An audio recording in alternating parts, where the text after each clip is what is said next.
Welcome, deep divers. Today, we're plunging into, well, a conceptual ocean, really. Something that promises to reorient our most fundamental beliefs. About the universe, about humanity's place in it, and even about the very architecture of our hmm societies. We all carry these ideas, don't we? Deeply ingrained. Exactly, about the cosmos, the divine, the nature of gender, power dynamics. It's all woven together. But what if? What if many of these foundational ideas, especially the ones about gender and power, have actually been, and this is the phrase, a heretical perversion of the universe's inherent nature all along? That's the hook, isn't it? It's an audacious, uh, truly electrifying proposition. And it's right at the core of today's deep dive. We're stepping into this revolutionary framework, the evolutionary synthesis, presented by Hampus Cronander. Right, and we should stress this isn't just, another theory to file away. Cronander presents it as this meticulously crafted holistic framework. It aims to unite things we often keep separate, like deep mysticism with cutting-edge modern science. And he means cutting-edge quantum physics, membrane theory, modern biology. Yeah, and then weaving that together with a whole new ethical system, it's presented as a radical reevaluation of reality itself. The goal seems to be offering a cohesive understanding of existence, purpose, morality, something that goes beyond all the fragmented academic disciplines we usually deal with.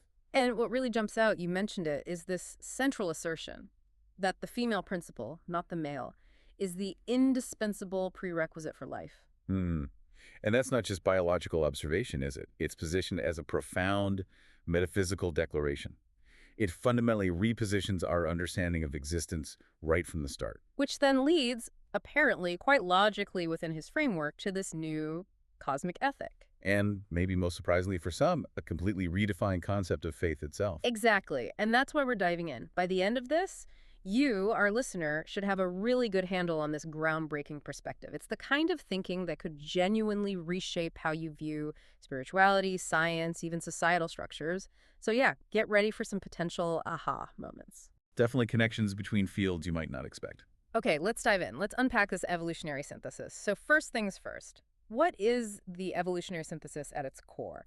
We're talking about Hampus Cronander's work. And he's very clear it's not just a theory, but a holistic framework. Right. It's designed to integrate these uh, seemingly very different realms.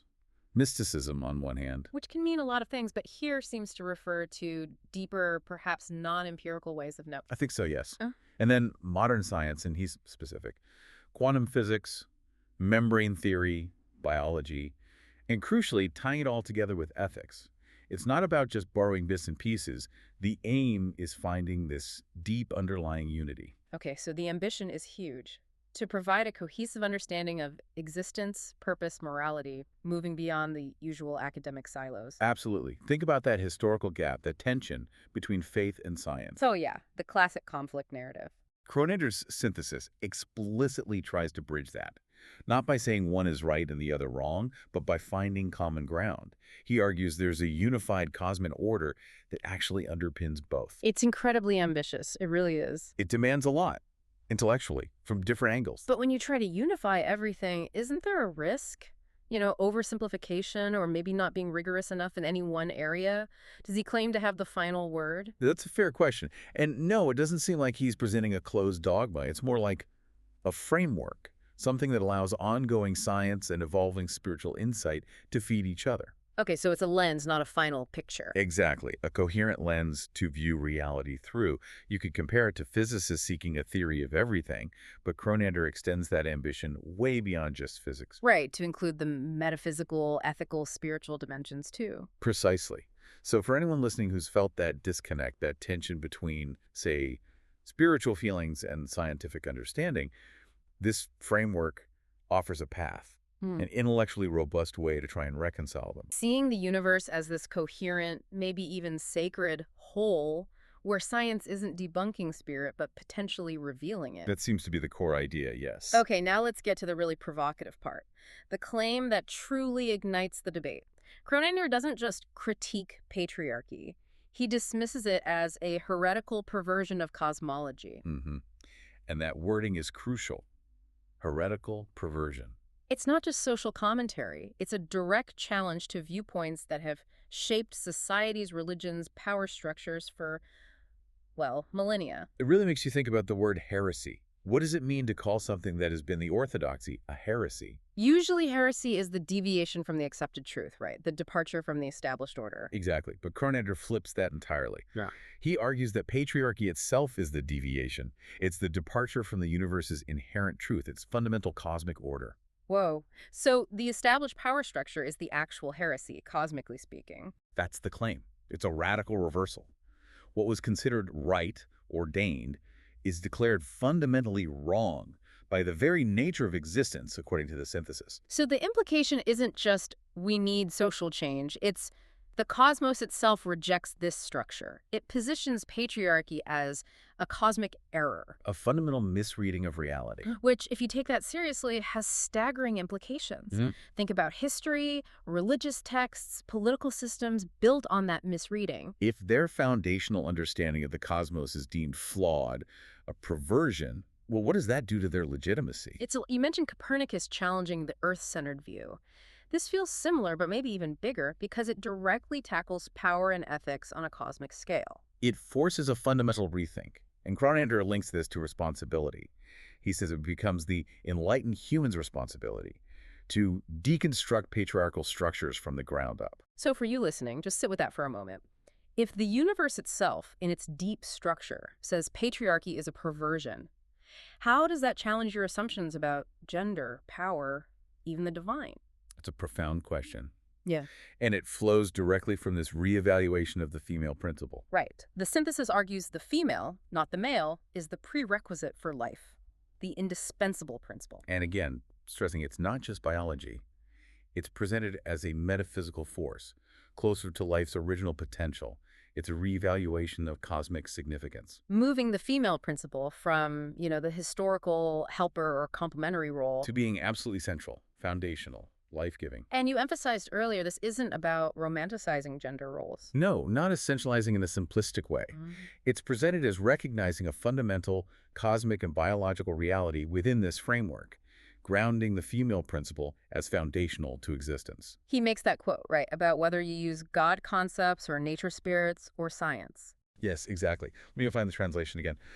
Regardless of whether we use concepts of God, speak of nature's spirits, or rely on natural scientific observations, it is not the masculine but the feminine that is the prerequisite for life. Which underlines the universality he's claiming for this idea. It transcends belief systems, apparently. And he traces this right back to the very origin, to what he calls the supercosmos. Okay, supercosmos.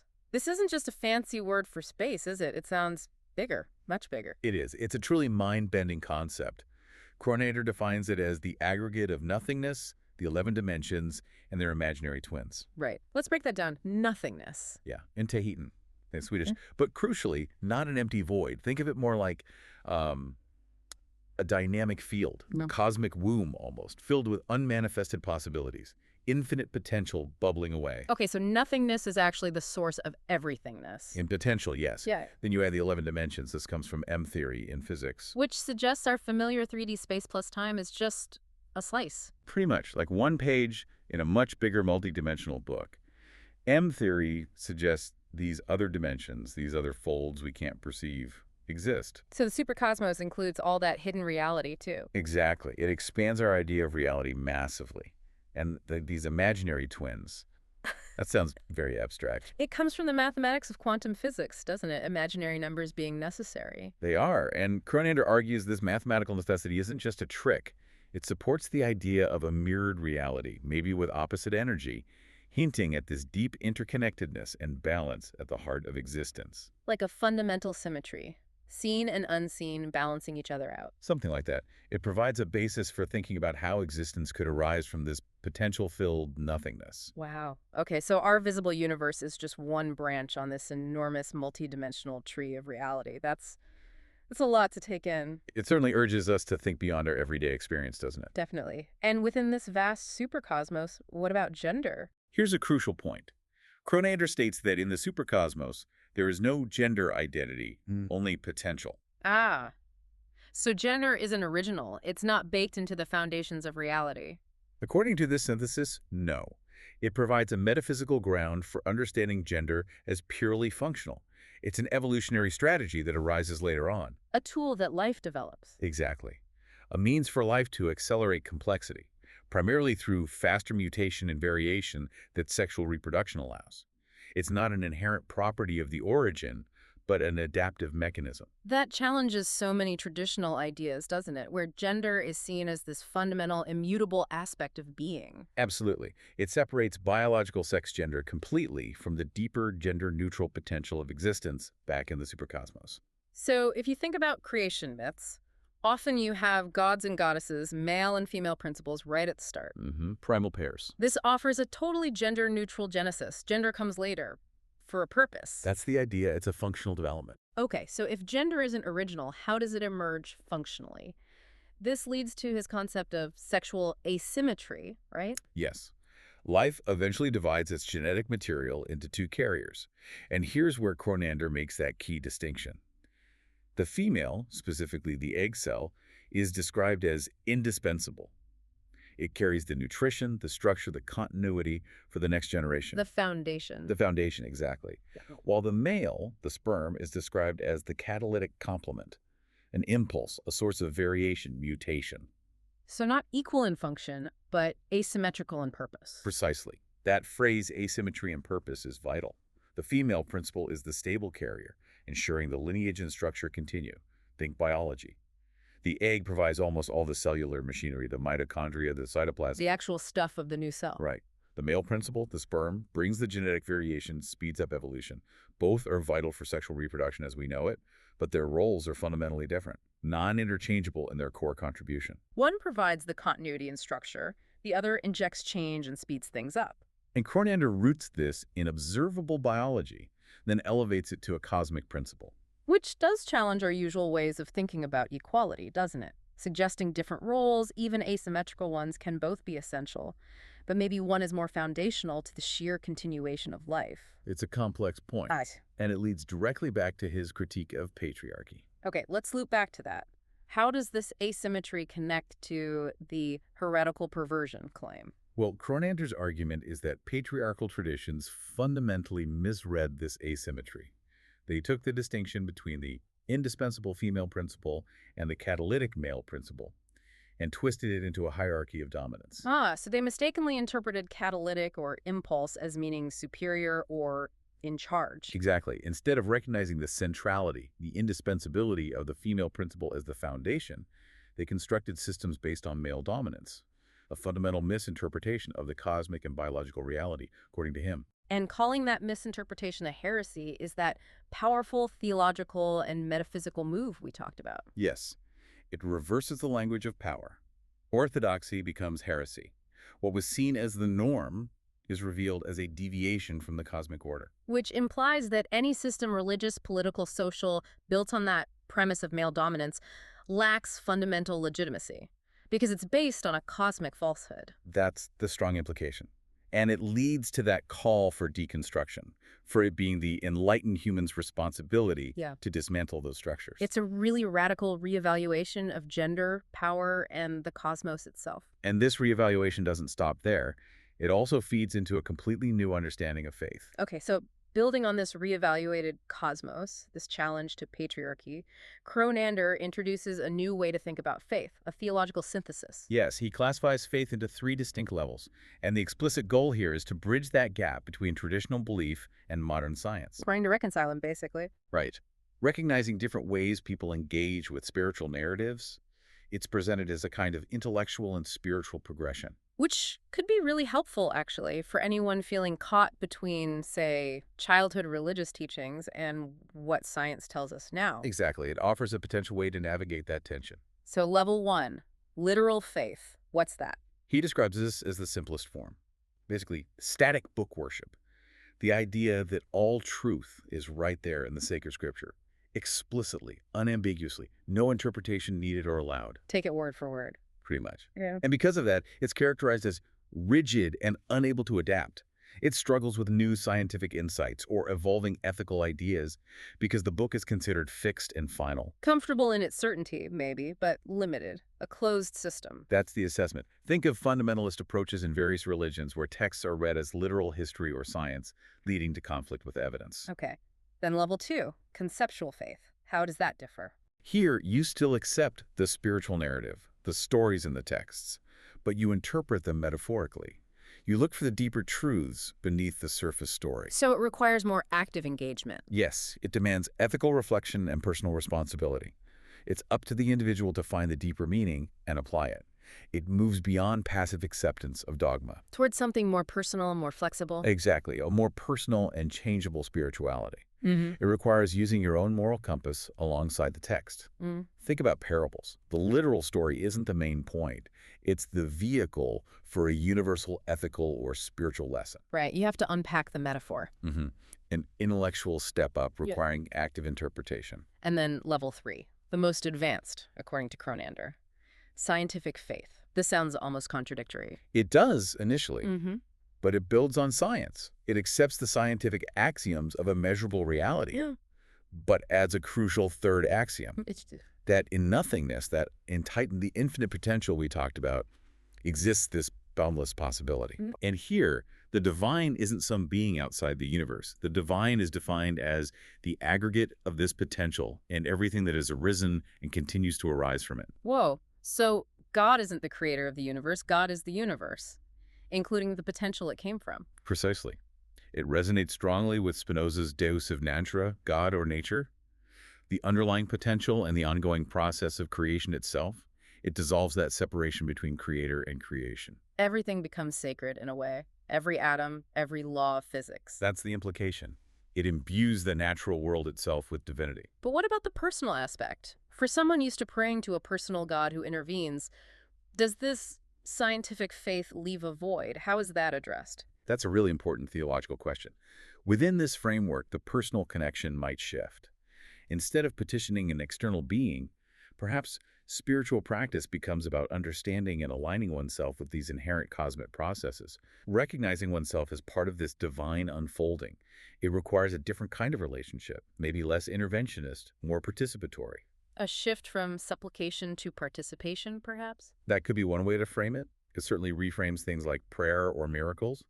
Miracles might be seen not as violations of natural law by an external force, but perhaps as manifestations of the universe's inherent potential, or events whose underlying natural laws we don't yet fully understand. It offers a way for scientifically minded people to embrace spirituality without abandoning reason, finding the sacred within the natural world. That seems to be the core appeal of this level. But he doesn't just leave it as philosophy.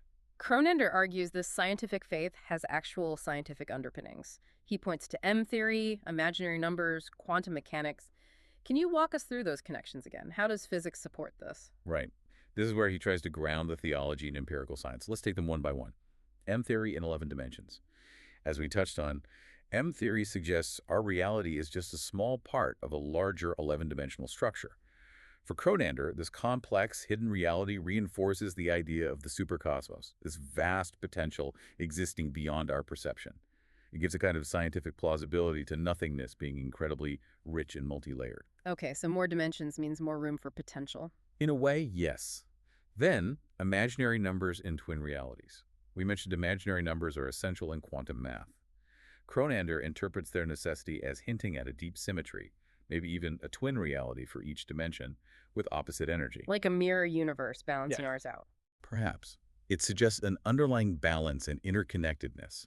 It provides a mathematical framework for thinking about how something balanced, like our universe, could emerge from a potential state. Maybe a state where these twin aspects are unified. Intriguing. And then the big one, quantum mechanics. He calls this the most direct evidence. How so? Two key phenomena here. First, quantum fluctuations.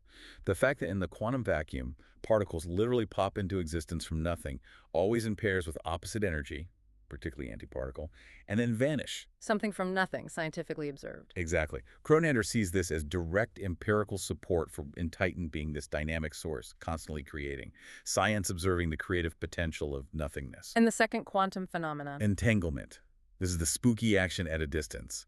Linked particles influencing each other instantly, regardless of separation. Which defies our classical sense of space and time. It does.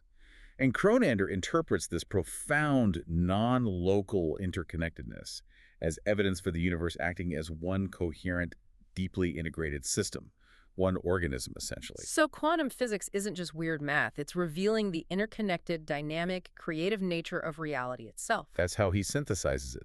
These scientific discoveries become the empirical puzzle pieces supporting a theological framework where God is nature, continuously creating and interconnected. Science becomes a path to spiritual truth. Okay, so if the universe is this deeply interconnected organism constantly creating, with the female principle as a foundational, what does that mean for how we should live? This brings us to cosmic ethics. Right, it's a moral philosophy directly derived from that premise of universal interconnectedness. Yeah. The core idea, if everything hangs together as one big organism, then suffering isn't just isolated, it permeates and affects the whole. My pain is, in some sense, your pain, or the universe's pain. In a fundamental way, yes. If we're all parts of one cosmic body, then the suffering of any part diminishes the whole. It elevates suffering from just an individual problem to a universal concern. Which creates a moral obligation. A collective moral obligation, Yeah. exactly. It makes you ask, what's our responsibility not just to each other, but to other species, to the planet itself, if we're all part of this single entity? Suddenly, compassion, justice, environmentalism, they're not just nice ideas. They become fundamental responses to how reality is. They become cosmic imperatives, arguably, like tending to a wound on the body of the universe. And this leads specifically to an ethics based on negative utilitarianism. Can you explain that again? How is it different from regular utilitarianism? Sure. Classic utilitarianism aims to maximize the greatest happiness for the greatest number, which sounds good, but It can justify harming a few for the benefit of many. potentially, yes. That's a classic critique. Negative utilitarianism flips the priority. Its primary focus is on minimizing suffering rather than maximizing happiness. So avoiding bad outcomes is more important than chasing good ones. In the moral calculation, yes. It inherently protects the vulnerable because preventing intense suffering for a few outweighs creating minor happiness for many. It makes fighting suffering the absolute top moral priority. Give us that policy example again, the power plant. Right. Classic utilitarianism might say, build it. Cheap energy, marginal happiness boost for thousands outweighs the pollution sickness for hundreds. Negative utilitarianism says no. Preventing that intense, unnecessary suffering for the hundreds is the overriding moral duty, even if it means less overall happiness points. It's a fundamentally different ethical starting point. Protecting the vulnerable comes first. A very strong framework for social justice, prioritizing harm reduction. But Cronander adds a nuance, right? Distinguishing necessary versus unnecessary suffering. Yes, this is crucial for it to be practical. He acknowledges that some suffering might be necessary. For instance, the pain of a vaccination prevents greater future suffering from disease, or the difficulty of learning from mistakes prevents repeating them. Initial suffering might lead to knowledge that prevents much more suffering later. Okay, so pain isn't always inherently bad if it serves a greater preventative purpose. Exactly. But, and this is the key, suffering that could have been foreseen and avoided is unnecessary and therefore a moral failing. Ah, so negligence, indifference, creating systems that predictably cause harm, that's condemned. Vehemently. It places a high burden of foresight and proactive action on us. Think about policies on poverty, climate change, healthcare access. This ethic demands we design systems to anticipate and mitigate preventable harm. Which all builds towards this final principle, the universal freedom principle. Remind us of the wording. Ergo ingen fri, så länge någon lider nöden. Translated. Therefore, no one is free as long as someone suffers unnecessarily. Wow, that connects freedom directly to suffering. My freedom depends on your freedom from unnecessary pain. And importantly, he presents this not just as an ethical ideal, but as a natural law stemming from the universe's interconnected structure. If we're all linked, then allowing preventable suffering diminishes the freedom of the whole system. It's a moral defect in the organism itself. Exactly. Tolerating unnecessary suffering becomes a barrier to universal freedom. It forces us to see freedom not just as individual autonomy, but as a collective state, contingent on alleviating preventable hardship for everyone. Systemic injustice, poverty, environmental damage, they don't just harm the direct victims, they constrain the freedom of the entire system, including those who think they're unaffected. It's a powerful, unifying call to action. Science, cosmology, and a profound moral imperative, all pointing in the same direction. Recognize our shared destiny, our shared responsibility in this interconnected whole. Now, to add another layer, Sofia Pettersson Fernandes, who commented on Cronander's work, found it fascinating and complex and highlighted its relevance. What does her perspective add? Fernandes' commentary acts as a kind of scholarly validation, doesn't it? It underscores that this isn't just one person's idiosyncratic theory, but something with potential impact across various fields: theology, social justice, maybe even science itself. It confirms its significance, gives it weight. Exactly. Her external perspective strengthens the case that this synthesis is intellectually rigorous and worth engaging with seriously. And she makes a very specific connection, which is fascinating.